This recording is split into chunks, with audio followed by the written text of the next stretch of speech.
పాత గొడవే మళ్ళీ కొత్తగా మాట్లాడుకోవాల్సిన అవసరం ఉంది. వై? బికాస్ ఆగట్లేదు ఇది ఇంతటితో, ఆపాల్సిన అవసరం కూడా ఉంది. మనం ఎంకరేజ్ చేస్తున్నందుకే వాళ్ళు వస్తున్నారు, అడ్డమైనవన్నీ మాట్లాడుతున్నారు. ఎక్కడెక్కడికో అంటే హద్దులు దాటి దాటి దాటి మాట్లాడుతున్నారు. వాళ్ళు ఫేమ్ అవుతున్నారు. అసలు విషయం ఎక్కడికో వెళ్ళిపోతుంది. దేని గురించి మాట్లాడుతున్నారా ఇంత సోది ఎందుకని మీరు నన్ను అడగవచ్చు. నాకు అర్థమైంది. విషయం ఏంటంటే మళ్ళీ శివాజీ గారు అనసూయ గారు మాట్లాడిన మాటల గురించే. ఎక్కడో దండోరా ఈవెంట్లో శివాజీ గారు ఏదో అన్నారు, అట్లెట్లా అంటావు నువ్వు అని అనసూయ దాని గురించి వాయిస్ రేస్ చేయడం. తర్వాత బోలెడంతమంది సంఘ సంస్కర్తలు ఇందులో జాయిన్ అవ్వడం, డిబేట్లు చర్చలు పెట్టడం. ఆ తర్వాత అడ్రస్ లేని క్యారెక్టర్లు ఎక్కడెక్కడో దేశాల నుంచి విదేశాల నుంచి వీడియోలు పెట్టడం, సంబంధం లేని క్యారెక్టర్స్ని అన్నీ ఇందులో లాగడం. ఇంతవరకు బాగానే ఉంది. అయితే ఈ చర్చల్లోకి సడన్గా వచ్చింది ఓ సంఘ సంస్కర్త అమ్మ. ఈవిడ ఎక్కడి నుంచి వచ్చిందో ఎందుకు వచ్చిందో తెలియదు. ఒక ఫౌండేషన్ పెట్టి అందరి దగ్గర విరాళాలు వసూలు చేసి దాంతో ఎంజాయ్ చేస్తూ బతికేసే ఒక మనిషి. ఆ ఫౌండేషన్ అందరికీ రీచ్ అవ్వడానికి రాజకీయాల్లోకి రావాలా, సినిమాల్లోకి రావాలా, ఏమైనా రియాలిటీ షోలోకి వెళ్ళాలా, బిగ్ బాస్లోకి వెళ్ళాలా, మరి నన్ను ఎవరు గుర్తిస్తారు అని ఒక గుర్తింపు కోసం కళ్ళు కాయలు కాసేలాగా ఎదురు చూసి చూసి చూసి సడన్గా అనసూయ విషయం రాగానే అనసూయని టార్గెట్ చేసుకుంటూ లైమ్లైట్లోకి వచ్చింది. సంధ్యా రెడ్డియో సంధ్యా రాణియో ఏంటో మన పేరేంటో నాకు తెలియదు. గతంలో తెలంగాణ ఉద్యమం టైంలో రాజకీయాల్లోకి వెళ్ళింది. ఆ తర్వాత ఆ పార్టీ అధికారంలో ఉంది కాబట్టి కొన్నాళ్ళు వాళ్ళని ఎంటర్టైన్ చేసింది.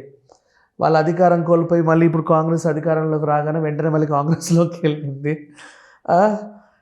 పెద్ద పెద్ద వాళ్ళతో పరిచయాలు పెంచుకోవడం, వాళ్ళ చేత ఫండ్స్ ఇప్పించుకోవడం, అలా ఆ ఫండ్స్తో ఒక ఫౌండేషన్ రన్ చేయడం, కొద్ది గొప్ప ఆ పైన చిల్లరతో బ్రతికేయడం.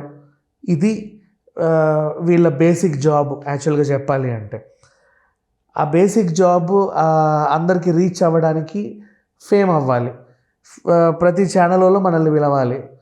అలా ఇన్స్టాలో కానీ యూట్యూబ్ రీల్స్లో కానీ బాగా ఫేమ్ అయితే వెళ్ళిన టాపిక్కి ముందొకసారి వెనకొకసారి మన భజన చేసుకోవాలి. మధ్యలో టాపిక్ గురించి మాట్లాడితే వాళ్ళు ఎలాగో ఎంటర్టైన్ అయిపోతారు. ఇది మెయిన్ ఎజెండాగా వచ్చింది ఈవిడ.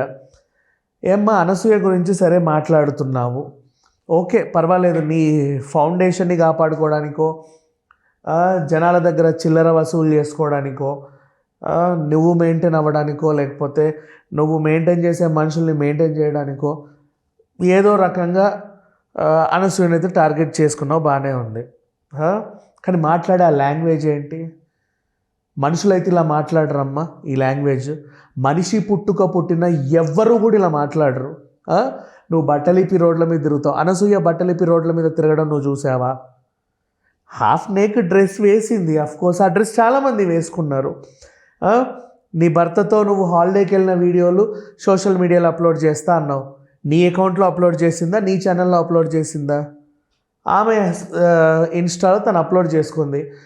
అలాగే అదే ఇన్స్టాలో ఎంతోమంది హాలిడేస్కి వెళ్తున్నారు, ఎంతోమంది వాళ్ళ వీడియోలు పెట్టుకుంటున్నారు. అక్కడ రాని అభ్యంతరం నీకు అనసూయ దగ్గర ఎందుకు వచ్చింది? ప్రజెంట్ లైమ్లైట్లో ఉంది కాబట్టి ఈవిడ గురించి మాట్లాడితే కానీ మనం ఫేమస్ అవ్వము. కాబట్టి మనం ఫేమస్ అయిన తర్వాత 10 మందిని పరిచయం, 10 ఛానళ్ళకి వెళ్ళి పరిచయాలు పెంచుకొని ముందు టాపిక్ని మధ్యలో పెట్టుకొని, టాపిక్కి ముందు ఒకసారి వెనక ఒకసారి నేను రాజకీయాల్లో ఉన్నాను, నేను ఆ సేవ చేశాను, ఈ సేవ చేశాను, నేను అట్లుంటాను, నేను ఇట్లుంటాను, నేను ఎంతమందికి సేవ చేశాను, మాకు మంచి ఫౌండేషన్ ఉంది అని చెప్పుకుంటూ నీ ఫౌండేషన్ బిజినెస్ చేసుకోవడానికి, నీ ఫౌండేషన్ బిజినెస్ చేసుకోవడానికి అనసూయను అడ్డు పెట్టుకొని అడ్డమైన మాటలు మాట్లాడతావా? తను శివాజీ గారు ఆయన భావం ఆయన చెప్పారు, అనసూయ ఆమె భావం ఆమె చెప్పింది. కొంతమందికి నచ్చింది నచ్చలేదు ఈవిడ మాట్లాడింది, కొంతమందికి నచ్చింది నచ్చలేదు ఆయన మాట్లాడింది, అంతే అయిపోయింది. ఈ రోజు వరకు, నిన్నటి వరకు ఇంకా అన్ని ఛానల్స్ తిరిగి ఎప్పుడో అయిపోయింది ఇది. తర్వాత ఎక్కడికో వెళ్ళింది ఇది. ఎవరికి వాళ్ళు క్షమాపణలు చెప్పుకున్నారు, ఎవరికి వాళ్ళు వాళ్ళ స్టాండ్ మీద ఉన్నారు, అయిపోయింది ఇష్యూ.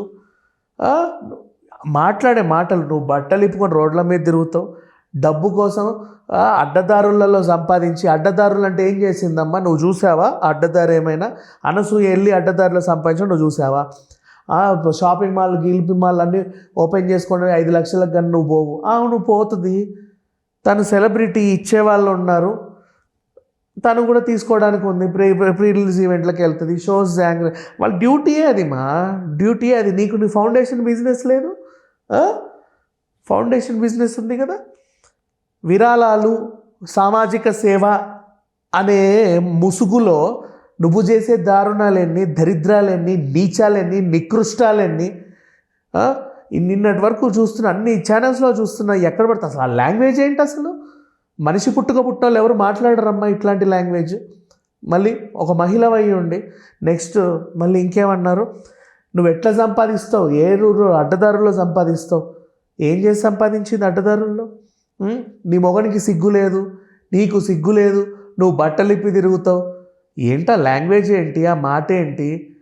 అబ్బాబ్బాబ్బా. ఇంకా పిలుస్తూనే ఉన్నారు ఛానల్స్. నేను పిలిచే వాళ్ళకి లేదు. నేను వెళ్ళే ప్రతి ఛానల్లోనూ చెప్పాలి, ఇంకా చెప్పాలి అంటే ఎలా పిలుస్తున్నారు వీడిని అని. నేను నా డబ్బులు పెట్టుకొని వస్తాను, నిన్ను ఎవడు రమ్మన్నాడు అక్కడికి అంత ఇదిగా ఉన్నప్పుడు? అంటే రేవంత్ రెడ్డి గారి భజన చేసుకుంటూ, నెక్స్ట్ నీ ఫౌండేషన్ నడుపుకుంటూ అసలు మళ్ళీ ఆవిడ మాట్లాడిన మాటలు అంటే అనసూయ ఆవిడ లైమ్ లైట్లో ఉన్నంతసేపు నిన్ను ఫేమస్ చేసుకోవడానికి అన్ని ఛానల్స్ తిరుగుతా, అన్ని డిబేట్లలో పాల్గొంటా. మనకి చాలా ఉన్నాయి బయట సోషల్ మీడియాలో. సడన్గా ఒకరు వచ్చారు, ఒక అంశం బాగా ట్రెండ్ అవుతుంది అంటే దాన్ని వ్యతిరేకిస్తానో సమర్థిస్తానో లైమ్లైట్లోకి వచ్చి ఫేమస్ అయ్యే ఇంకొన్ని క్యారెక్టర్స్ ఉంటాయి. గతంలో అఘోరి వచ్చినప్పుడు కూడా ఇలాగే జరిగింది. అఘోరి వచ్చినప్పుడు ఇది అఘోరి కాదు, ఇది ఏదో గోరి అని చెప్పేసి లైమ్లైట్లోకి వచ్చి వాళ్ళు ఫేమస్ అయిన క్యారెక్టర్స్ ఇప్పుడు కనబడట్లా, మళ్ళీ ఎక్కడికి వెళ్ళిపోయారో తెలియదు. అంటే ఆ టైంలో ఉంటారేమో. నెక్స్ట్ ఇప్పుడు అనసూయ టాపిక్ తీసుకొని, నాన్ వెజ్ టాపిక్ తీసుకొని, అండ్ నెక్స్ట్ నువ్వు అన్న మాట నేను ఇంకోటి బాగా గుర్తుపెట్టుకున్నా, అసలు అందుకే మాట్లాడాలనుకున్నా. నువ్వు బట్టలిప్పి చూపిస్తుంటే మగోడు కరగడా, వాడికి పౌరుషం రాదా? పౌరుషం రావుతే వాడు మగోడు ఎట్లా అవుతాడా? అంటే ప్రతి మగోళ్ళు ఆడవాళ్ళని చూసి పౌరుషాలు తెచ్చుకొని రేపులు చేసే వాళ్ళని నువ్వు సమర్థిస్తున్నావా చెప్పు? అండ్ అంటే ఈ రోజుల్లో ఎంత డీసెంట్గా ఉన్న వాళ్ళు ఉన్నారంటే, సెలూన్స్కి వెళ్తాం, యూనిసెక్స్ సెలూన్స్కి వెళ్తాం, యూనిసెక్స్ జిమ్స్కి వెళ్తాం, స్విమ్మింగ్ క్లాసెస్కి వెళ్తాం, డ్రైవింగ్ క్లాసెస్కి వెళ్తాం, ర్యాపిడోస్ బుక్ చేసుకుంటాం, క్యాబ్స్ సరే క్యాబ్ వద్దు, ర్యాపిడోలు బుక్ చేసుకుంటాం. అబ్బాయి డ్రైవరే, అమ్మాయి వెనకాల కూర్చొని వెళ్తుంది, సేఫ్గానే వెళ్తుంది. జిమ్లో పక్కన నువ్వు కొంచెం అంటే ఆ కన్వీనియంట్కి తగ్గ బట్టలే వేసుకుంటున్నారు, పక్కన ఇంకొక అబ్బాయి జిమ్ చేస్తున్నాడు. అసహ్యంగా ఎవరు చూడట్లేదు మా సెలూన్స్లో. ఓ పక్క నువ్వు ఫేషియల్ చేసుకుంటారు, ఇంకో పక్క అబ్బాయిలు కూడా కటింగ్లు చేసుకుంటారు. ఎవరు అసహ్యంగా చూడట్లా.